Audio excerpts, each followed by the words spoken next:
இங்க ஒரு போலீஸ்காரரு கேரளாவில் இருக்கிற ஒரு கிராமத்துக்கு டிரான்ஸ்பர் ஆகி போயிட்டு இருக்காரு. அப்படி போய்கிட்டு இருக்கும்போது அங்க இருக்கிற ஒரு அடர்ந்த காட்டுக்குள்ள இருந்து ஒரு போலீஸ்காரரு வேகமா ஓடி வந்து அவர் வந்துட்டு இருக்கிற வண்டியில அடிபட்டுறாரு. இப்ப அந்த போலீஸ்காரரை தூக்கிட்டு போய் ஹாஸ்பிட்டல் அட்மிட் பண்ணிட்டு அங்க இருக்கிற லோக்கல் ஸ்டேஷன்ல இன்ஃபார்ம் பண்ணிட்டு திரும்ப டியூட்டில ஜாயின் பண்ணிக்க போயிட்டு இருக்காரு. அப்போ அங்க அடிபட்ட போலீஸ்காரோட வாக்கி டாக்கிக்கு ஒருத்தர் கான்டாக்ட் பண்றாரு. அதுல சார் நான் காட்டுக்குள்ள ரொம்ப நேரமா மாட்டிக்கிட்டு இருக்கேன், எங்க போனீங்க, தயவு செஞ்சு என்ன காப்பாத்துங்க அப்படின்னு சொல்லி பேசிட்டு இருக்காரு. இவங்களும் அதை எடுத்து சார் இந்த வாக்கி டாக்கி வச்சிருந்த போலீஸ்காரரு வண்டியில அடிபட்டுட்டாரு, அவரை பக்கத்துல இருக்க ஒரு ஹாஸ்பிட்டல் அட்மிட் பண்ணிருக்கோம், நீங்க யார் பேசிட்டு இருக்கீங்க அப்படின்னு கேக்குறாங்க. அவரும் சார் நாங்க கைதிகளை கோர்ட்டுக்கு கூட்டிட்டு போகும்போது எங்க கூட இருந்த போலீஸ்காரரை கொன்னுட்டு இந்த காட்டுக்குள்ள தப்பிச்சிட்டாங்க, அவங்கள பிடிக்கிறதுக்காக நாங்களாம் இந்த காட்டுக்குள்ள வந்தோம், வந்ததுல எப்படி வெளியே வரதுன்னு தெரியாம ஆளுக்கு ஒரு திசையில வழி மாறி வந்துட்டோம், எனக்கு எங்க கால்ல பயங்கரமா அடிபட்டுருச்சு, என்னால ஒரு இன்ச் கூட நகர முடியல, ப்ளீஸ் தயவு செஞ்சு என்ன காப்பாத்துங்க அப்படின்னு சொல்லி கதறிட்டு இருக்காரு. இவங்களும் அவர் சொன்ன இன்ஃபர்மேஷன் வச்சு காட்டுக்குள்ள அவர் எங்க இருக்காரு அப்படின்னு தேடி போயிட்டு இருக்காங்க. அப்போ அந்த வாக்கி டாக்கில பேசுறது பக்கத்துல இருக்க பெருமலை ஸ்டேஷன் எஸ்ஐ அப்படின்னு சொல்லியிருப்பாரு. சோ அவரை காப்பாத்த போறதுக்கு முன்னால அந்த ஸ்டேஷன்ல இன்ஃபார்ம் பண்ணிடலாம் அப்படின்னு அந்த ஸ்டேஷன்ல இருக்க இன்ஸ்பெக்டருக்கு கால் பண்ணி சொல்லிட்டு இருக்காங்க. உங்க ஸ்டேஷன் எஸ்ஐ இங்க காட்டுக்குள்ள அடிபட்டு கிடக்குறாரு, அவரை நாங்க காப்பாத்த போயிட்டு இருக்கோம், உடனடியா நீங்களும் கிளம்பி வாங்க அப்படின்னு சொல்றாரு. அந்த இன்ஸ்பெக்டரும் எங்க ஸ்டேஷன்ல இருந்து யாருமே அந்த பக்கம் போகல, நீங்க தப்பா கால் பண்ணிட்டீங்க அப்படின்னு சொல்லிட்டு இருக்காரு. இவங்களும் இல்ல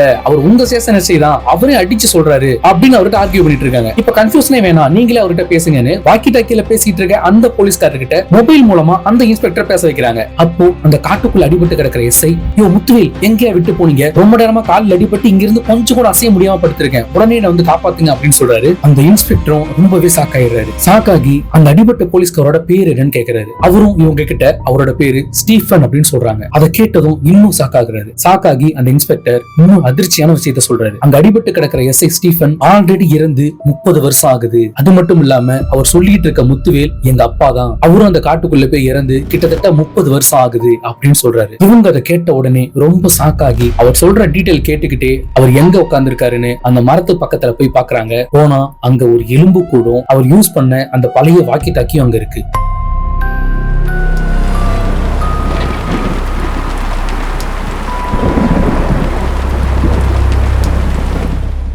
இந்த படம் பேரு சம்பவம் அத்தியாயம் 1. வழக்கம் போல நம்ம மலையாளம் சினிமால வந்திருக்க ஒரு தரமான த்ரில்லர் மூவி தான் இது. இந்த வீடியோ ஃபுல்லா பாருங்க, ஏன்னா ஒரு இடம் நீங்க ஸ்கிப் பண்ணாலும் அடுத்து என்ன நடக்குதுன்னு கண்டிப்பா உங்களால புரிஞ்சுக்க முடியாது. இப்போ படம் ஓபன் ஆனதும் அந்த காட்டுக்குள்ள ஒரு இரவு வேலையில அங்க நிறைய பேர் நடந்து போயிட்டு இருக்காங்க. அவங்க கையில வந்து 2 மூட்டை தூக்கிட்டு போயிட்டு இருக்காங்க. அதுல வந்து ஒரு வெள்ளக்கார பொண்ணு முன்னால நடந்து போயிட்டு இருக்கு. அவங்களும் அந்த மூட்டையை கீழே வச்சுட்டு ஒரு மூட்டையை பிரிக்கிறாங்க. அதுல ஒரு பொண்ணு இருக்கு. இப்ப அந்த பொண்ணை திரும்ப மூட்டை கட்டி தூக்கிட்டு போய் அங்க இருக்க ஒரு புதைக்குழியில எறிறாங்க. இப்ப அந்த வெள்ளக்கார பொண்ணு வில்லத்தனமா சிரிச்சிட்டு இருக்கா. இப்ப திரும்ப அந்த மூட்டையை பார்க்க வராங்க. அந்த மூட்டை அவிழ்ந்திருக்கு. அந்த மூட்டைக்குள்ள இருந்து ஒரு வெள்ளக்காரன் எஸ்கேப் ஆயிடுறான். எஸ்கேப் ஆனவன் எங்க போனான் அப்படின்னு ஆளுக்கு ஒரு பக்கமா தேடிட்டு இருக்காங்க. அந்த வெள்ளக்காரன் அந்த பொண்ணு எதிரில வரான். அந்த பொண்ணு அவங்கிட்ட ஒரு மாதிரி வில்லத்தனமா பேசிக்கிட்டே பக்கத்துல போறா. ஆனா அதுக்குள்ள அவன் அந்த பொண்ணை குத்திட்டு அங்க இருந்து தப்பிச்சிடறான். இப்ப கட் பண்ணி ரொம்ப வருஷம் கழிச்சு காட்டுறாங்க.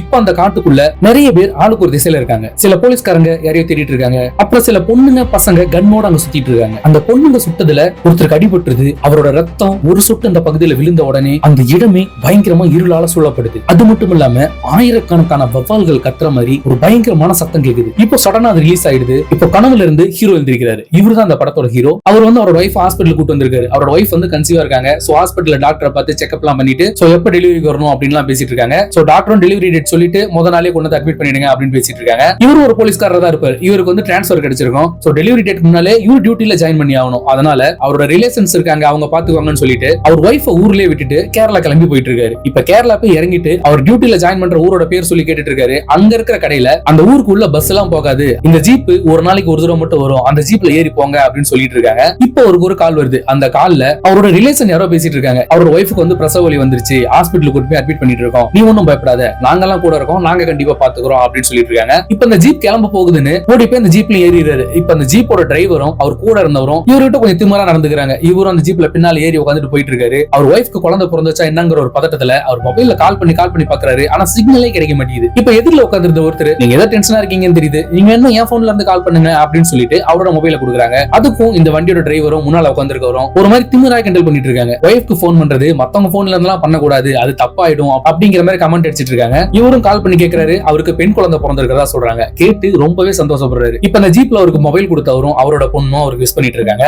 இதை பார்த்துட்டு அந்த டிரைவர் மறுபடியும் ரொம்ப கேவலமா ஒரு மாதிரி கிண்டல் அடிச்சுட்டே வந்துட்டு இருக்கான். அப்போ சடனா அந்த ஜீப்னால ஒருத்தர் வந்து அடிபட்டுறாரு. இப்ப அதுல இருந்து இறங்கி வந்து பார்த்தா ஒரு போலீஸ்காரரு கையில வாக்கி டாக்கியோட அடிபட்டு கிடக்குறாரு. உடனே இந்த ஜீப் டிரைவர் நீங்க நிக்க வேணாம், வாங்க போயிடலாம், போலீஸ்க்கு தெரிஞ்சா ரொம்ப பிரச்சனை ஆயிடும் அப்படிங்கிறான். உடனே வரும் நானே போலீஸ் தான்டா, ஒழுங்கா ஒரு ஹாஸ்பிட்டலுக்கு தூக்கிட்டு போ அப்படின்னு அந்த போலீஸ்காரர் ஜீப்ல தூக்கிட்டு போய் ஹாஸ்பிட்டல் அட்மிட் பண்றாங்க. ஹாஸ்பிட்டல் அட்மிட் பண்ணிட்டு அவரோட ஒய்ஃப் குழந்தைலாம் எப்படி இருக்காங்க அப்படின்னு சொல்லி கால் பண்ணி கேட்டு பேசிட்டு இருக்காரு. அப்போ ஒரு போலீஸ் அதிகாரி வராரு. வந்துட்டு நீங்க தான் புதுசா ஜாயின் பண்ண வந்திருக்கீங்களா அப்படின்னு அவர்கிட்ட பேசிட்டு கூட இருக்க கான்ஸ்டபிள் அந்த அடிபட்டவருக்கு என்ன ஆச்சுன்னு கூட இருந்து பாத்துக்கோ, அவர் ஃபேமிலிக்கு இன்ஃபார்ம் பண்ணிட்டு அவரோட ஃபேமிலி அவர் வந்து கூட்டிட்டு போற வரையும் நீங்க இருக்கணும் அப்படின்னு சொல்லிட்டு கேண்டீன்ல உட்காந்து ஜாலியா பேசிட்டு இருக்காங்க. இதனால அவங்களை டிரான்ஸ்ஃபர் பண்ணாங்க, இந்த ஊருக்கு எப்படி வந்தீங்க அப்படின்னு கேட்டுட்டு இருக்காங்க. அவரும் என்னோட மேல் அதிகாரி வரும்போது நான் சல்யூட் பண்ண மறந்துட்டேன், அந்த கோவத்துல தான் என்ன டிரான்ஸ்ஃபர் பண்ணிட்டாங்க அப்படின்னு நார்மலா பேசிட்டு இருக்காங்க. இப்ப பேசிட்டு இருக்கும்போது அங்க வந்த இவரோட மேல் அதிகாரிக்கு ஒரு கால் வருது. அந்த கால்ல சார் நாங்க காட்டு பக்கம் ரோந்து போயிட்டு இருக்கும்போது பசங்க பொண்ணுங்கன்னு ஒரு 4-5 பேர் ட்ரிப் வந்ததா சொல்லி சுத்திட்டு இருந்தாங்க. அவங்க என்னன்னு கேட்க போய் பெரிய பிரச்சனை ஆயிடுச்சு, அவங்களும் மொபைல்ல வீடியோ எடுத்துட்டு இருக்காங்க அப்படின்னு சொல்லிட்டு இருக்காரு. உடனே இவரும் அவன் என்ன பண்ணிட்டு இருக்கான் அப்படின்னு கேட்க ரஜின்னு ஒரு போலீஸ்காரர் பேரை சொல்லி அவன் வழக்கம் போல டென்ஷனா தான் நின்னுட்டு இருக்கான் அப்படின்னு சொல்லிட்டு போனை கட் பண்ணிடுறாரு. இப்ப அந்த பசங்களும் பொண்ணுங்களும் வீடியோ எடுத்துக்கிட்டு அந்த போலீஸ் அதிகாரி கிட்ட எங்க அப்பா யாருன்னு தெரியுமா, எங்களை எப்படி நீங்க ஸ்டாப் பண்ணுவீங்க, நாங்க இந்த காட்டுக்குள்ள எங்க வேணாலும் போவோம் அப்படின்னு ரொம்ப திமிரா பேசிட்டு இருக்காங்க. ஒரு கட்டத்துல ரொம்ப டென்ஷன் ஆனவரு அந்த பசங்களை பயங்கரமா அடிக்க ஆரம்பிச்சாரு. அடிச்சுட்டு வீடியோ எடுத்துட்டு இருக்கிற பொண்ணை போன் ஆஃப் பண்ண சொல்லிட்டு இருக்காரு. அப்போ அந்த காட்டுக்குள்ள ஒரு பையன் தப்பிச்சு ஓடுறான். அந்த பையனை விரட்டிட்டு போய் பிடிக்கும் போது எதையோ பார்த்து ஷாக் ஆகுறாங்க. இப்போ அந்த ஸ்பாட்டுக்கு வர ஹீரோவும் அவரோட மேலதிகாரியும் எங்க பாத்தீங்க அப்படின்னு கேட்டுட்டு உள்ள போறாங்க. அப்பதான் சொல்றாங்க இந்த பையனை துரத்திட்டு உள்ள போகும்போது அங்க ஒரு பாடி கிடைச்சது. அந்த பாடி ஒரு போலீஸ் ஆபீசரோட பாடி. அது யாரோட பாடின்னு ஐடென்டிஃபை பண்ண முடியல, ஏன்னா முகம் முழுசா செதஞ்சிருக்கு. அதுவும் இல்லாம அவர் இறந்து ரொம்ப நேரம் ஆன மாதிரி தெரியுது அப்படின்னு சொல்லிட்டு இருக்காங்க. உடனே இவரும் ஃபாரன்சிக் டாக்டர்ஸ் வந்து செக் பண்ணிட்டு டீடைல்ஸ் சொல்ற வரையும் கூடவே இருந்து பாத்துக்கோங்க அப்படின்னு சொல்லிட்டு அங்க இருந்து கிளம்பி போயிட்டு இருக்காங்க. அப்போ காட்டுக்குள்ள இன்னொரு போலீஸ்காரரு கால்ல பயங்கரமா அடிபட்டு அங்க இருந்து கொஞ்சம் கூட நகர முடியாம ஒரு மரத்தடியில உட்கார்ந்திருக்காரு. அவர் கையில இருக்க வாக்கி டாக்கி மூலமா அந்த ஜீப்ல அடிபட்ட போலீஸ்காரோட வாக்கி டாக்கிக்கு கான்டாக்ட் பண்றாரு. பீட்டர் சார் எங்க போயிட்டீங்க, யாராவது வாங்க, என் கால்ல பயங்கரமா அடிபட்டுருச்சு, என்னால இங்க இருந்து 1 இன்ச் கூட நகர முடியல, கொஞ்சம் சீக்கிரம் வந்து என்ன காப்பாத்துங்க அப்படின்னு சொல்லிட்டு இருக்காரு. இவங்களும் அந்த வாக்கி டாக்கி எடுத்து நாங்க பீட்டர் இல்ல ஒரு ஹாஸ்பிட்டல் அட்மிட் பண்ணிருக்கோம், நாங்க கேரளா போலீஸ், நீங்க எங்க மாட்டிட்டு இருக்கீங்கன்னு சொல்லுங்க, நாங்க வரோம் அப்படின்னு சொல்றாங்க. அவரும் அந்த காட்டோட மைய பகுதியில ஏதோ ஒரு இடத்துல மாட்டிட்டு இருக்கிறதா சொல்றாரு. உடனே கூட இருக்கிற போலீஸ்காரரும் இது நமக்கு தேவையில்லாத ரிஸ்க், அவர் என்ன ஸ்டேஷன் கேட்டு அவரோட ஸ்டேஷனுக்கு இன்ஃபார்ம் பண்ணிடலாம், அவங்க வந்து கூட்டிட்டு போகட்டும், நமக்கு எதுக்கு தேவையில்லாத தலைவலி அப்படின்னு சொல்றாங்க. இவரும் அவர் என்ன ஸ்டேஷன் கேட்டு அந்த ஸ்டேஷன் இன்ஸ்பெக்டரோட மொபைல் நம்பர் கலெக்ட் பண்ணிட்டு இருக்காரு. இப்போ அவர் வாக்கி டாக்கில ரொம்ப கதறத பார்த்துட்டு ஹீரோ நம்ம எப்படியாவது அவரை போய் காப்பாத்தி ஆகணும், அவன் ரொம்ப கதறாரு, அந்த ஸ்டேஷன்ல இருந்து வந்து அவரை சேவ் பண்றதுக்குள்ள அவருக்கு ஏதாவது ஆகிட போகுது அப்படின்னு அவரோட மேலதிகாரிட்ட சொல்லிட்டு இருக்காரு. அவரும் நீங்க சொல்றது கரெக்ட் தான், அவர் இவ்வளவு தூரம் கெஞ்சுறாரு, அப்ப என்ன சிச்சுவேஷன்ல இருக்காருன்னு தெரியல அப்படின்னு சொல்லிட்டு அந்த காட்டுக்குள்ள பக்கம் முடிவு எடுக்கிறாங்க. அப்போ அந்த ரஜிங்கிற போலீஸ்காரரு இந்த காட்டை பத்தி உங்களுக்கு ஒண்ணும் தெரியாது, நான் சின்ன வயசுல இருந்து இந்த காட்டை பத்தி நிறைய கேள்விப்பட்டிருக்கேன், உள்ள போனவங்க யாரும் திரும்பி வந்ததே கிடையாது, நம்ம தேவையில்லாத ரிஸ்க் எடுக்க வேணாம் அப்படின்னு சொல்லிட்டு இருக்காரு. ஹீரோ சாரும் உங்களுக்கு பயமா இருந்தா நீங்க திரும்ப போயிடுங்க அப்படின்னு சொல்லிட்டு அந்த காட்டுக்குள்ள போறாங்க. இப்போ அந்த போலீஸ்காரங்க எல்லாம் எப்படி அந்த காட்டுக்குள்ள வந்து மாட்டினாங்க அப்படின்னு காட்டுறாங்க. அவங்க சில தீவிரவாதிகளை பஸ்ல ஏத்திட்டு கோர்ட்டுக்கு போயிட்டு இருக்கும்போது அங்க இருக்க போலீஸ்காரோட கண்ணை புடுங்கி ஒரு போலீஸ்காரரை சுட்டு கொன்னுட்டு அந்த பஸ்ல இருந்து தப்பிச்சு அந்த காட்டுக்குள்ள ஓடிடுறாங்க. இப்போ அந்த தீவிரவாதிகளை தேடிட்டு அந்த காட்டுக்குள்ள வந்திருப்பாங்க. காட்டுக்குள்ள ஆளுக்கு ஒரு திசையில தேடிட்டு இருக்கும்போது அங்க ரொம்ப வினோதமான சிலை ஒண்ணு இருக்கு. அதாவது ஒரு காக்காவை ஒரு சாமி சிலையா வடிவமைச்சு வச்சிருக்காங்க. அதை பார்த்து ரொம்பவே ஷாக் ஆகுறாங்க. அப்போ கூட அந்த போலீஸ்காரரு இத பத்தி நான் நிறைய கேள்விப்பட்டிருக்கேன், இந்த பகுதிக்கு வந்தவங்க யாரும் உயிரோட திரும்பி போனதே இல்ல, வாங்க நம்ம போயிடலாம் அப்படின்னு இருக்காரு. ஆனா இந்த ஸ்டீஃபன்கிறவரு அதெல்லாம் கட்டுக்கதையா இருக்கும், கைதிங்க இல்லாம இந்த இடத்துல இருந்து நான் திரும்பி வர மாட்டேன், முதல்ல அவங்க எங்க இருக்காங்கன்னு தேடுவோம் வாங்க அப்படின்னு தேடி போயிட்டு இருக்காரு. தேடி போயிட்டு இருக்கும்போது 2 தீவிரவாதிங்க ஒரு போலீஸ்காரரை பணைய கைதியா பிடிச்சிடறாங்க. இப்போ அவரை காப்பாத்துறதுக்காக ஒரு கைதியை சுட்டுறாரு. சுட்டதுல அவரோட ரத்தம் கீழே விழுந்து அந்த இடமே பயங்கரமா இருட்டாயிடுது. இருட்டானது மட்டும் இல்லாம ஒரு வினோதமான சத்தம் பயங்கரமா கேக்குது. அந்த சத்தத்தை தாங்க முடியாம காதை பொத்திட்டு உட்கார்றாங்க. இப்போ சடனா வெளிச்சம் ஆயிடுது. பக்கத்துல இருந்தவங்க யாருமே இல்ல. அந்த போலீஸ்காரர் ரொம்பவே பயந்து போய் அங்க இருந்து வேகமா ஓடுறாரு. இப்ப அப்படியே கட் பண்ணா ஹீரோவும் அவரோட மேலதிகாரியும் அந்த காட்டுக்குள்ள வந்துட்டு இருக்கிறத காட்டுறாங்க. இப்போ பயங்கரமா மழை பெஞ்சிட்டு இருக்கு. அந்த மலையில அவர் எங்க இருக்காருன்னு வாக்கி டாக்கில கேட்டுட்டே வந்துட்டு இருக்காங்க. இவங்க பண்றது கூட இருக்கிற அந்த லெஜிங்கிற போலீஸ்காரருக்கு மட்டும் சுத்தமா பிடிக்கல. நீங்க எங்கதான் இருக்கீங்க, நாங்களும் காட்டுக்குள்ள ரொம்ப தூரமா நடந்து வந்துட்டு தான் இருக்கோம் அப்படின்னு சொல்லிட்டு இருக்காங்க. அப்போ இவங்களும் அந்த சிலைகிட்ட வந்துடுறாங்க. அந்த சிலைகிட்ட வந்த உடனே நாங்க இப்போ ஒரு கோயில் கிட்ட இருக்கோம், அந்த கோயில்ல ஒரு வித்தியாசமான சிலை இருக்கு அப்படின்னு சொல்லிட்டு இருக்காங்க. அந்த சிலையில இருந்து இடது பக்கமா வாங்க, அந்த பக்கமா தான் நானும் வந்தேன், அங்கதான் கால் தடிக்க கீழே விழுந்தேன் அப்படின்னு சொல்லிட்டு இருக்காரு. இவங்களும் அந்த இடது பக்கமா தேடி போயிட்டு இருக்காங்க. இப்போ அந்த பெருமலை ஸ்டேஷன் இன்ஸ்பெக்டருக்கு கால் பண்ணி உங்க ஸ்டேஷன் எஸ்ஐ இந்த காட்டுக்குள்ள மாட்டிட்டு இருக்காரு, அவரை தேடி தான் நாங்க போயிட்டு இருக்கோம், உடனடியா உங்க டீமோட வாங்க அப்படின்னு சொல்லிட்டு இருக்காரு. அவரும் என்ன விளையாடுறீங்க, எங்க போலீஸ்காரங்க யாருமே அந்த பக்கம் வரல, எங்க எஸ்ஐ ஸ்டேஷன்ல தான் இருக்காரு அப்படின்னு சொல்லிட்டு இருக்காரு. இவங்களும் இல்ல அவர் உங்க ஸ்டேஷன் எஸ்ஐ தான் அடிச்சு சொல்றாரு, அவர் பேரு ஸ்டீஃபன் அப்படின்னு சொல்றாங்க. அந்த இன்ஸ்பெக்டரும் ஸ்டீஃபன்ங்கிற பேர்ல எங்க ஸ்டேஷன்ல எஸ்ஐயே கிடையாது, நீங்க வேற யாருக்கோ கால் பண்றதுக்கு மாத்தி எனக்கு கால் பண்ணிட்டு இருக்கீங்க, அநேகமா அது வேற ஸ்டேஷனா இருக்கும் அப்படின்னு சொல்லிட்டு போன் கட் பண்ணிடுறாரு. இப்ப இவங்களுக்குள்ள ஒரு கன்ஃபியூஷன் ஆயிடுது. சரி அவர்கிட்ட திரும்ப கேட்கலாம் அப்படின்ட்டு வாக்கி டாக்கில திரும்ப கேக்குறாங்க. உங்க ஸ்டேஷனுக்கு கால் பண்ணோம், உங்க ஸ்டேஷனுக்கு கால் பண்ணா அப்படி ஒருத்தர் இல்லவே இல்லைன்னு சொல்றாங்க, உண்மையை சொல்லுங்க, உங்க பேர் என்ன அப்படின்னு சொல்லி கேக்குறாங்க. அவரும் சார் நான் எதுக்கு இந்த நிலைமையில போய் சொல்ல போறேன், உண்மையாவே என் பேர் ஸ்டீஃபன் தான், நான் பெருமலை ஸ்டேஷனோட எஸ்ஐ, தயவு செஞ்சு எங்க ஸ்டேஷன்ல யாருக்காவது இன்ஃபார்ம் பண்ணுங்க அப்படின்னு சொல்லிட்டு இருக்காரு. இப்போ அவங்க பேசிட்டு இருக்கும் போது அந்த ரெஜிங்கிற போலீஸ்காரரு ரொம்ப டென்ஷன் ஆகி, நீங்க என்னமோ பண்ணுங்க, நான் இந்த காட்டை விட்டு வெளியே போறேன்னு அங்க இருந்து கிளம்பி போயிடுறாரு. இப்ப திரும்ப அந்த இன்ஸ்பெக்டருக்கு கால் பண்ணி, சார் இல்ல எங்களுக்கு நல்லா தெரியும் அவர் பெருமலை ஸ்டேஷனோட எஸ்ஐ தான், அவர் உங்க ஸ்டேஷன் பேர் தான் சொல்றாரு அப்படின்னு சொல்றாங்க. உங்களுக்கு சந்தேகமா இருந்தா அவர் வாக்கி டாக்கில தான் இருக்காரு, நீங்க அவர்கிட்ட பேசுங்கன்னு மொபைல்ல ஸ்பீக்கர் ஆன் பண்ணி வாக்கி டாக்கில இருக்கிற பேச வைக்கிறாங்க. அவரும், இவன் முத்துவேல் என்னை விட்டு எல்லாரும் எங்கேயா போனீங்க, நான் காட்டுக்குள்ள மாட்டிட்டு இருக்கேன், என் கால்ல பயங்கரமா அடிபட்டு இருக்கு, உடனே வந்து என்ன காப்பாத்துங்க அப்படின்னு சொல்லிட்டு இருக்காரு. இதை கேட்டதுமே அந்த போலீஸ்காரரு பயங்கரமா ஷாக்காயிடுறாரு. ஷாக்காயிட்டு, சார் அவரோட பேர் என்ன அப்படின்னு கேக்குறாரு. இவங்களும் அவரோட பேரு ஸ்டீஃபன் சொல்றாரு அப்படின்னு சொல்றாங்க. அதை கேட்டு இன்னும் ஷாக்காயிடுறாரு. ஷாக்காகிட்டு அந்த போலீஸ்காரங்கிட்ட ஒரு விஷயத்தை சொல்றாரு. நீங்க சொல்ற ஸ்டீஃபன் எங்க பெருமலை ஸ்டேஷன்ல எஸ்ஐ இருந்தது உண்மைதான், ஆனா அது இப்ப இல்ல, கிட்டத்தட்ட 30 வருஷத்துக்கு முன்னால, அவர் 30 வருஷத்துக்கு முன்னாலே இறந்தும் போயிட்டாரு அப்படின்னு சொல்றாரு. அது மட்டும் இல்லாம அவர் சொல்லிட்டு இருக்க முத்துவேல் எங்க அப்பா தான், அவரும் அந்த காட்டுக்குள்ள போய் 30 வருஷத்துக்கு முன்னாலே இறந்துட்டாரு அப்படின்னு சொல்றாரு. இதை கேட்டு இவங்களுக்கு ஒரே கன்ஃபியூஷன் ஆயிடுது. இவங்களால அவர் சொல்றதை நம்பவே முடியல.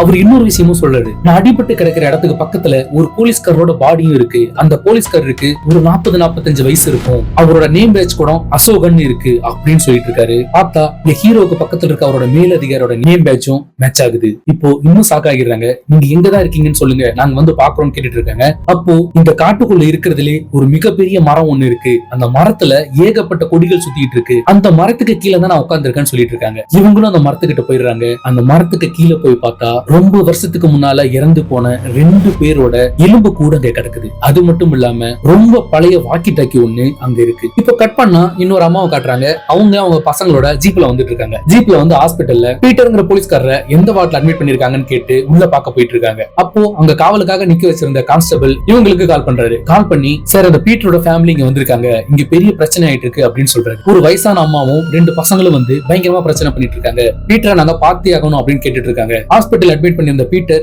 இறந்துட்டாரு அப்படின்னு சொல்றாரு. இப்போ அவரோட ஃபேமிலின்னு சொல்லிட்டு ஒரு வயசான அம்மாவும் 2 பசங்களும் வந்திருக்காங்க அப்படின்னு சொல்றாரு. அவர் ஃபேமிலினா வெரிஃபை பண்ணிட்டு பாடி அவங்க கிட்ட கொடுத்துருங்க அப்படின்னு சொல்றாரு. அவரும் அதுலதான் ஒரு பெரிய பிரச்சனை அப்படின்னு சொல்றாரு. அது என்னன்னா, அந்த வயசான அம்மா அந்த போலீஸ்காரோட அம்மான்னு நாங்க நினைச்சிட்டு இருந்தோம், ஆனா அதுதான் இல்ல, அவங்க அந்த போலீஸ்காரோட ஒய்ஃப்னு சொல்றாங்க அப்படிங்கிறாரு. இப்ப அந்த கான்ஸ்டபிள் அந்த ஃபேமிலியில பேசிட்டு இருக்காரு. நீங்க எதுக்கு தேவையில்லாம பிரச்சனை பண்ணிட்டு இருக்கீங்க, உடனே கிளம்பி போங்க அப்படின்னு சொல்லிட்டு இருக்காரு. நீங்க இன்ஃபார்ம் பண்ணி தான் சார் நாங்க வந்தோம், பீட்டர் பார்க்காம நாங்க போக மாட்டோம் அப்படின்னு சொல்லிட்டு இருக்காங்க. அவரும், இங்க அடிப்பட்ட பீட்டருக்கு 30 வயசு ஆகுது, எப்படி நீங்க உங்க அப்பான்னு சொல்றீங்க, இவங்க எப்படி அவரோட ஒய்ஃப்னு சொல்றாங்க அப்படின்னு சொல்லி கேட்டா அவரோட பசங்க அவரோட டேட் ஆஃப் பர்த் எடுத்து காட்டுறாங்க. நீங்களே பாருங்க, பீட்டருக்கு என்ன வயசு ஆகுதுன்னு தெரியும், அவர் 1959ல பிறந்தவர் அப்படின்னு காமிச்சிட்டு இருக்காங்க. அந்த ப்ரூஃப இவரோட மொபைலுக்கு அனுப்பி வைக்கிறாங்க. இப்போ கட் பண்ணா அந்த ரெஜிங்கிற போலீஸ்காரரு ஒருத்தர் அந்த காட்டுக்குள்ள வெட்டிட்டு போகும்போது ஒரு பாடி ஒண்ணு கிடைச்சிருக்கும். அந்த பாடியை ஃபாரன்சிக் டாக்டர்ஸ் வந்து செக் பண்ணிட்டு இருக்காங்க. செக் பண்ணி அந்த பாடி யாரோடதுன்னு ஐடென்டிஃபை பண்ணி அங்க இருக்கிற போலீஸ்க்கு சொல்லியிருப்பாங்க. இப்போ அந்த போலீஸ்காரங்க இந்த மேலதிகாரிக்கு கால் பண்றாங்க. கால் பண்ணி, சார் டாக்டர்ஸ் வந்து செக் பண்ணி அது யாரோட பாடின்னு சொல்லிட்டாங்க, கேட்டா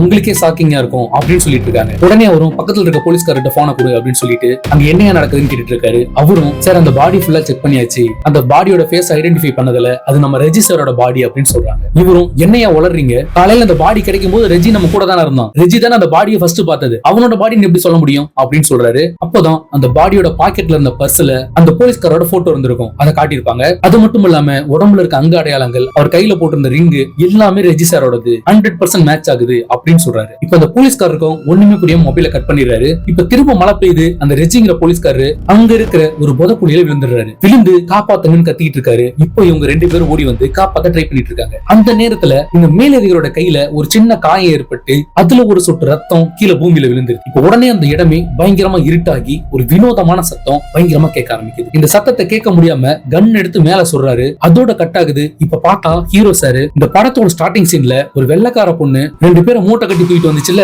அந்த காலகட்டத்துக்கு வந்துடுறாரு. அந்த பொண்ணு கையில இருக்க கன் எடுத்து ஒரு ஷூட் பண்ணுது. இப்ப திரும்ப கட் ஆயிடுது. கட்டானா திரும்ப அந்த காட்டுக்குள்ளே வந்துடுறாரு. காட்டுக்குள்ள ஒரு சின்ன பொண்ணு அங்க உட்காந்து அழுதுட்டு இருக்கு. அந்த பொண்ணை எழுப்பி இங்க இருந்து எவ்வளவு தப்பிச்சு போயிடு அப்படின்னு சொல்லி அனுப்பி வச்சுட்டு வந்துட்டு இருக்காரு. திரும்ப ஒரு கன் சவுண்ட். அந்த கன் சவுண்ட்ல இவர் கூட அந்த மேலதிகாரி அந்த மரத்துக்கு பக்கத்துல இருந்து கிடக்குறாரு. இப்போ அந்த காட்டுக்குள்ள தப்பிச்சு வந்த அந்த கைதிங்க ஹீரோ கிட்ட பயங்கரமா சண்டை போட ஆரம்பிச்சிடுறாங்க. அது மட்டும் இல்ல, இவங்களை வெட்டிட்டு வந்த போலீஸ்காரங்களை கொல்லவும் ட்ரை பண்ணிட்டு இருக்காங்க. அதை ஹீரோ சார் பார்த்துட்டு அவருக்கு என்ன நடக்குதுன்னு ஒண்ணுமே புரியாம திரும்பும் போது அந்த ஸ்டீஃபன்ங்கிற போலீஸ்காரரு கையில கன்னோட நிக்கிறாரு. உடனே, யார் நீ, இங்க என்ன பண்ணிட்டு இருக்க அப்படின்னு சொல்லி கேட்க, நானும் போலீஸ் தான், நான் கேரளா போலீஸா ஜாயின் பண்ண வந்திருக்கேன், உங்க பேர் என்ன அப்படின்னு கேக்குறாரு. அந்த போலீஸ்காரோட பேரு ஸ்டீஃபன் சொல்றாரு. இப்போ ஹீரோ சார் இப்படி ஒரு சந்திச்சாரு, இங்க எதுக்கு வந்தாருன்னு ஒண்ணுமே புரியாம யோசிச்சுட்டு நிக்கிறாரு. அப்போ அங்க தப்பிச்சு போகிற அந்த கைதிய விரட்டிட்டு வந்து அந்த ஸ்டீஃபன்கிறவரு சுட்டுறாரு. சுட்டதுல அவனோட ரத்தம் அங்க கீழே விழுந்ததுல திரும்ப அந்த இடம் இருட்டாகி சத்தம் கேட்டு திரும்ப வெளிச்சமாகுது. அப்போ அந்த காட்டுக்குள்ள ஒருத்தன் அந்த மரத்துல ஏதோ வரைஞ்சிட்டு இருக்கான். இப்போ திரும்பவும் அந்த போலீஸ்காரங்க அந்த கைதியை தேடிட்டு இருக்கிறத பாத்துட்டு இருக்காரு. திரும்ப கட் ஆகுது. இதுல ஒரு இடத்துல அவனோட மேலதிகாரி சொல்லியிருப்பாரு, இந்த காட்டை பத்தி பயங்கர வித்தியாசமான கதைகள்லாம் கேள்விப்பட்டிருக்கேன். நான் டியூட்டிக்கு சேர்ந்தப்ப ஒரு தலை இல்லாத பாடி ஒண்ணு கிடைச்சது. ஆனா அது ஒரு வெள்ளைக்காரனோட பாடி. ஆனா இந்த ஊர் ஜனங்க அவன் இறந்து 80 வருஷம் ஆகுதுன்னு சொன்னாங்க. ஆனா கிடைச்ச பாடி கொஞ்சம் கூட அழுகாம அவன் அப்போதான் இறந்த மாதிரி ரொம்ப ஃப்ரெஷ்ஷா இருந்தது அப்படின்னு சொல்லியிருப்பாரு. இப்போ இந்த வெள்ளைக்கார பொண்ணை கத்தியால குத்துன இந்த வெள்ளைக்காரனை அந்த பொண்ணோட அடியால ஒருத்தன் தலையை ஒரே சிவா சீவிடுறான். அந்த ஹீரோ சார் பாக்குறாரு. அப்படியே கட் ஆகி திரும்ப இப்ப ரொம்ப வருஷம் பின்னால வருது. இப்போ அந்த காட்டுக்குள்ள மரத்துல வரைஞ்சிட்டு இருந்த ஒருத்தன், என்ன ரொம்ப குழப்பமா இருக்கா, நீ என்ன ட்ரை பண்ணாலும் இந்த காட்டுக்குள்ள இருந்து தப்பிச்சு போகவே முடியாது அப்படின்னு சொல்லிட்டு இருக்கான். இவரும் ஒண்ணுமே புரியாம நின்று பாத்துட்டு இருக்காரு. ஆக்சுவலா இந்த காட்டுக்குள்ள நீ பாக்குற யாருமே இறந்தவங்க கிடையாது. ரொம்ப வருஷத்துக்கு முன்னால இந்த காட்டுக்குள்ள வந்து மாட்டிக்கிட்டு இங்க இருந்து திரும்பி போக முடியாம இங்கே சுத்திட்டு இருக்கவங்க தான் அவங்க அப்படின்னு சொல்றாரு. அப்போதான் அந்த காட்டுக்கும் அந்த காட்டுல இருக்கிற அந்த சிலைக்கும் ஒரு கதை இருக்குன்னு சொல்றாரு. ரொம்ப வருஷத்துக்கு முன்னால அங்க வாழ்ந்துட்டு இருந்த மக்கள் காக்காவை தெய்வமா நினைச்சு அதுக்கு செலவடிச்சு அதை வழிபட்டுட்டு வந்துட்டு இருப்பாங்க. அவங்க வழிபடுற முறையே ரொம்ப வித்தியாசமா இருக்கும். அந்த சிலையை சுத்தி வந்துதான் சாமி கும்பிடுவாங்க. அது மட்டும் இல்லாம அங்க இருந்த பெண்கள் கர்ப்பமானாங்கன்னா காக்கைகளுக்கு அன்னதானம் கொடுப்பாங்க. காக்கைகளும் அதை சாப்பிட்டு அந்த வயிற்றில் இருக்கிற குழந்தைங்க நல்ல ஆரோக்கியமா வளர ஆசீர்வாதம் பண்ணிட்டு போகும். அந்த நேரம் பார்த்து போர்த்துகீஸ்ல இருந்து ஒரு வெள்ளைக்காரன் இந்த நாட்டுக்கு படையெடுத்து வந்தான். படையெடுத்து வந்தவன் இங்க இருந்த மன்னர்கள் மேல போர் தொடுத்து ராஜ்யத்தை கைப்பற்றினான். இந்த ஊர் ஜனங்க எல்லாத்தையுமே அவனுக்கு அடிமையாக்கினான். அது மட்டும் இல்லாம இவங்க சாமியை வழிபட்டு இருந்தது அவனுக்கு சுத்தமா பிடிக்கல. அவனை கடவுளா எல்லாரும் வழிபடணும்னு நினைச்சான். அதனால இங்க இருந்த சாமி சிலைகளை நாடு கடத்தினான். அந்த மாதிரி அந்த காக்கா சிலையும் இங்க இருந்து நாடு கடத்த எவ்வளவோ ட்ரை பண்ணான். ஆனா ஒரு இன்ச் கூட அவனால அதை அசைக்க முடியல. அதுல ரொம்ப கோபமாகி இங்க வாழ்ந்த மக்களை தீ வச்சு இந்த இடத்துல கொன்னுட்டான். தன்னோட இன மக்களை காப்பாற்ற முடியாததுனால இந்த இடமே சாபமாயிடுச்சு. அப்போல இருந்து இந்த பகுதிக்கு யார் வந்தாலும் ஒருத்தங்க கூட இங்க இருந்து திரும்பி போக முடியாது. இந்த காலகட்டத்திலே தான் அவங்களால சுத்திட்டு இருக்க முடியும் அப்படின்னு சொல்றான். சரி, நீ யாரு, நீ எப்படி இந்த பகுதிக்குள்ள வந்தன்னு கேட்டதுக்கு அந்த போர்த்துகீசல் படை இங்க படையெடுத்து வர்றதுக்கு முக்கிய காரணமே நான் தான். அவங்களுக்கு உளவாளியா இருந்ததே நான் தான். அந்த சாபத்தினாலதான் நானும் இந்த இடத்தை விட்டு போகாம இங்கே சுத்திட்டு இருக்கேன் அப்படின்னு சொல்லிட்டு போயிடுறான். அது மட்டும் இல்ல இங்க வர்றவங்க யாரும் தப்பிக்கவே முடியாது. ஆனா ஒரே ஒரு வழி இருக்கு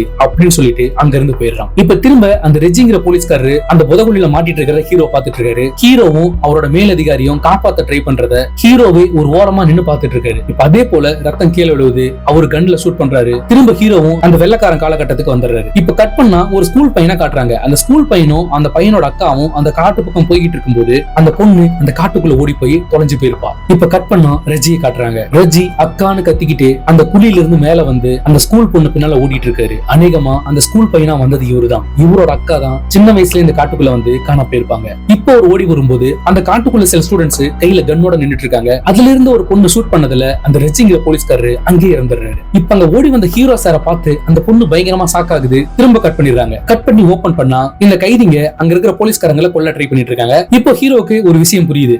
அதாவது அந்த மண்ணுல ரத்தம் ஒரு சொட்டு கீழே விழுந்து கன் ஃபயர் சவுண்ட் கேட்டா அந்த காலகட்டத்தில இருந்து யாராலையும் தப்பிக்க முடியாது. அவங்க அதுக்குள்ளே தான் சுத்திக்கிட்டு இருப்பாங்கன்னு புரியுது. உடனடியா அந்த கைதிக்கு கிட்ட சண்டை போட்டு அந்த போலீஸ்காரரை காப்பாத்துறாரு. காப்பாத்துறது மட்டும் இல்லாம யாரையும் ஷூட் பண்ணிடாதீங்க, முடிஞ்ச அளவு கையிலே சண்டை போடுங்க, அப்போதான் இங்க இருந்து தப்பிக்க முடியும்னு சொல்லிட்டு ஸ்டீஃபனையும் பார்த்து சொல்லிட்டு இருக்காரு. முதல்ல நாமெல்லாம் இங்க இருந்து தப்பிச்சு போகணும். இங்க ரொம்ப வருஷமா இதுக்குள்ளதான் மாட்டிட்டு இருக்கீங்க. ஆனா அது உங்களுக்கே தெரியாது. தயவு செஞ்சு யாரையும் ஷூட் பண்ணாதீங்க அப்படின்னு சொல்லிட்டு இருக்காரு. இப்ப ஸ்டீஃபனும் நீ யார் இதெல்லாம் சொல்றதுக்கு, நீ எப்படி இங்க வந்த அப்படின்னு சொல்லி கேட்டுட்டு இருக்காரு. அப்போதான் ஹீரோவும் இன்னொரு மேட்டர் ஓபன் பண்றாரு. நீங்க இங்க இருந்து தப்பிச்சு போனாதான் உங்களோட பையனையும் உங்களோட ஒய்ஃபையும் நீங்க பார்க்க முடியும். நீங்க இந்த காட்டுக்குள்ள வரும்போது உங்க ஒய்ஃப் கன்சீவா இருந்தாங்க. அவங்களுக்கு இப்ப குழந்தை பிறந்துருச்சு. உங்களுக்கு ஒரு பையன் பிறந்திருக்கான் அப்படின்னு சொல்லிட்டு இருக்காரு. இதெல்லாம் உனக்கு எப்படா தெரியும் அப்படின்னு சொல்லி ஸ்டீஃபன் கேட்க அப்போதான் அவர் பர்ஸ் எடுத்து ஓபன் பண்றாரு. அந்த பர்ஸ்ல இருந்தது ஸ்டீஃபனோட போட்டோ. நீங்க 30 வருஷமா இந்த காட்டுக்குள்ளேயே மாட்டிட்டு இருக்கீங்க. நான் தான் உங்க பையன். அப்பா இல்லாம வளர்ற வழி எப்படி இருக்கும் நான் பாத்திருக்கேன். அந்த வழியை உங்க பையனுக்கு கொடுக்காதீங்க. ப்ளீஸ் தயவு செஞ்சு நான் சொல்றதை கேளுங்க. இங்க இருந்து தப்பிச்சு போயிடலாம் அப்படின்னு சொல்லிட்டு இருக்கான். அவரு அப்பவும் நம்ப தயங்குறாரு. உங்களுக்கு நம்பிக்கை இல்லைன்னா என்னோட டேட்டா பத்தி பாருங்க அப்படின்னு சொல்லிட்டு எடுத்து காட்டுறான். அது அந்த ஸ்டீஃபன் அந்த காட்டுக்குள்ள வந்த அதே டேட். இப்ப அதை பார்த்ததுக்கு அப்புறம் தான் ஸ்டீஃபனுக்கு நிறைய விஷயங்கள் புரிய ஆரம்பிக்குது. இப்ப முடிஞ்ச அளவு கன்ல ஷூட் பண்றதை தவிர்த்துட்டு கையாலே சண்டை போட்டு அங்க இருந்து தப்பிக்க ட்ரை பண்றாங்க. இப்ப அந்த சிலைகிட்ட இருந்து ரொம்ப நேரம் நடக்க ஆரம்பிக்கிறாங்க. ரொம்ப நேரம் நடந்து ரொம்ப தூரம் நடந்து வந்து பார்த்தா திரும்பவும் அந்த பாதை அந்த சிலைக்கிட்டே கூட்டிட்டு வந்து விட்டுருது. இவங்களுக்கு ஒண்ணுமே புரியல. நம்ம ரொம்ப தூரம் நடந்தாலும் எப்படி திரும்ப இந்த சிலைக்கிட்டே வரோம் அப்படின்ட்டு திரும்ப வேற தேசத்துல நடக்க ஆரம்பிக்கிறாங்க. அப்பவும் ரொம்ப தூரம் நடந்தும் திரும்ப அந்த சிலைக்கிட்டே வந்து நிக்கிறாங்க. பேசாம இப்படி பண்ணி பார்க்கலாம், எல்லாரும் ஒரே டைரக்ஷன்ல நடக்க வேணாம், ஆளுக்கு ஒரு திசையில போங்க, கண்டிப்பா ஏதாவது ஒரு வழி கிடைக்கும் அப்படின்ட்டு ஆளுக்கு ஒரு திசையில போறாங்க. அப்பவும் போனவங்க எல்லாரும் திரும்ப இந்த சிலைக்கிட்டே அசம்பிள் ஆயிடுறாங்க. இப்ப ஒண்ணுமே புரியாம திகைச்சு போய் நிக்கும் போது ஹீரோவுக்கு ஒரு ஐடியா வருது. அதாவது அந்த காட்டுல மாட்டின ஒருத்தன் அந்த ஒவ்வொரு மரத்திலயும் வரைஞ்சிட்டு இருந்திருப்பான். அது என்ன அப்படின்னா ஒரு சுழல் மாதிரியான ஒரு வடிவத்தை வரைஞ்சிருப்பான். அதை பார்த்த உடனே ஹீரோவுக்கு ஒரு ஐடியா கிடைக்குது. நாம இங்கிருந்து ஸ்ட்ரைட்டா நடந்தா வெளியில போக முடியாது, இந்த சிலையை சுத்தி சுத்தியே கொஞ்சம் கொஞ்சமா வெளியேறலாம், அப்போ நம்மளால வெளியில போக முடியும் அப்படின்னு சொல்லிட்டு அங்கிருந்து அந்த சிலையை சுத்திக்கிட்டே கொஞ்சம் கொஞ்சமா அதுல இருந்து வெளியில வர ஆரம்பிக்கிறாங்க. அப்படி வந்துகிட்டு இருக்கும்போது அந்த கைதிங்க பின்னாலே வந்து ஒவ்வொரு போலீஸ்காரங்களா கொல்ல ஆரம்பிச்சிடறாங்க. ஒரு கட்டத்துல அந்த கைதிங்க மேல நமக்கே கோவம் வந்துடும். அந்த அளவுக்கு பயங்கரமா நம்ம டென்ஷன் பண்ணி விட்டுருப்பாங்க. இப்ப அந்த கைதிங்க ஒவ்வொருத்தரையும் ரத்தமே வராம ஒவ்வொருத்தரையும் அடிச்சு போட்டு அந்த காட்டுக்குள்ள இருந்து ரொம்ப தூரம் வெளியில வந்திருப்பாங்க. வெளியே வந்து நின்னு பேசிட்டு இருக்கும்போது அதுல ஒரு கைதி மறைஞ்சிருந்து வந்து ஸ்டீஃபனோட கையிலே குத்திடுறான். இப்ப ஸ்டீஃபனும் வலி தாங்க முடியாம அந்த கையில குத்தின குச்சிய புடுங்கும் போது அதுல இருந்து ஒரு சொட்டு ரத்தம் கீழே விழுந்துருது. இப்ப கீழே விழுந்ததுல திரும்ப இருட்டாகுது, சத்தம் கேக்குது. ஹீரோவும் போச்சு, திரும்ப நம்ம வேற காலகட்டத்துக்கு போக போறோம் அப்படின்னு நினைச்சிட்டு இருக்கான். ஆனா எதுவுமே ஆகல. அந்த இருட்டு